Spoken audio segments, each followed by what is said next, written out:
Literasi digital dan pembelajaran sastra berbaut literasi digital di tingkat sekolah dasar. Yang pertama, definisi literasi digital.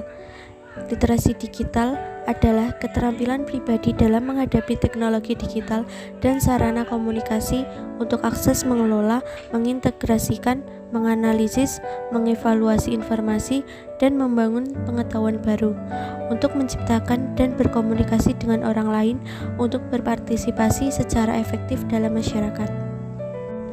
Adapun peran literasi digital, yang pertama, mengajari siswa cara mengevaluasi informasi dan memastikan keakuratannya.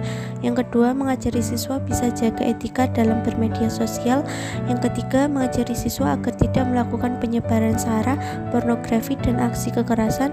Dan yang terakhir adalah mengajari dan memahamkan peserta didik akan pentingnya understanding digital footprint sebagai kemampuan yang perlu diketahui siswa untuk paham dengan jejak digital. Manfaat dari literasi digital, yang pertama, kegiatan mencari dan memahami informasi dapat menambah wawasan individu. Yang kedua, meningkatkan kemampuan individu untuk lebih kritis dalam berpikir serta memahami informasi. Yang ketiga, menambahkan penguasaan kosakata individu dari berbagai informasi yang dibaca. Yang keempat, meningkatkan kemampuan verbal individu. Yang kelima, literasi digital dapat meningkatkan daya fokus serta konsentrasi individu. Dan yang terakhir, menambahkan kemampuan individu dalam membaca, merangkai kalimat, serta menulis informasi. Tantangan yang dihadapi dalam literasi digital yaitu literasi digital setidaknya memiliki dua tantangan yang harus dihadapi dan bisa diatasi dengan menerapkan literasi digital dalam setiap penggunaan teknologi informasi dan komunikasi. Yang pertama, ada arus informasi yang banyak. Tantangan paling kuat dari literasi digital adalah arus informasi yang banyak. Artinya, masyarakat terlalu banyak menerima informasi di saat yang bersamaan. Dalam hal inilah literasi digital berperan, yakni untuk mencari, menemukan, memilah, serta memahami informasi yang benar dan tepat. Yang kedua adalah konten negatif. Konten negatif juga menjadi salah satu tantangan era literasi digital. Contohnya, konten pornografi, isu sara, dan lainnya.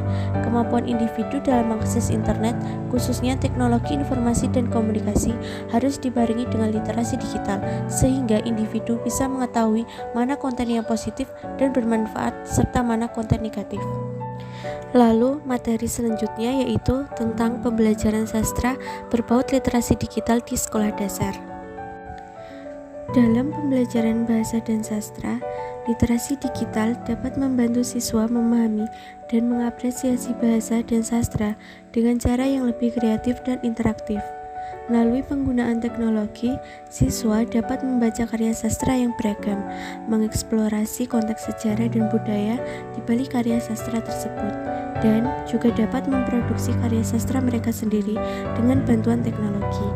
Oleh karena itu, penting bagi guru untuk mengembangkan strategi pembelajaran yang kreatif dan efektif dalam memanfaatkan literasi digital dalam pembelajaran sastra.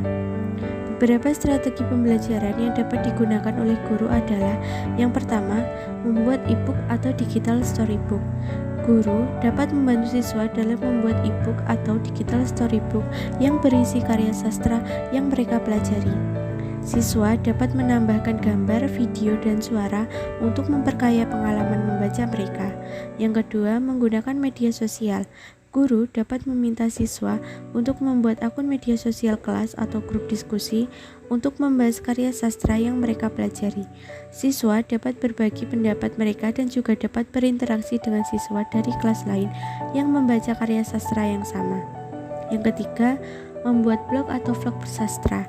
Guru dapat meminta siswa untuk membuat blog atau vlog yang berisi review atau analisis tentang karya sastra yang mereka baca. Siswa dapat memperlihatkan kreativitas mereka dengan membuat video atau artikel yang menarik. Dan yang terakhir, membuat proyek multimedia.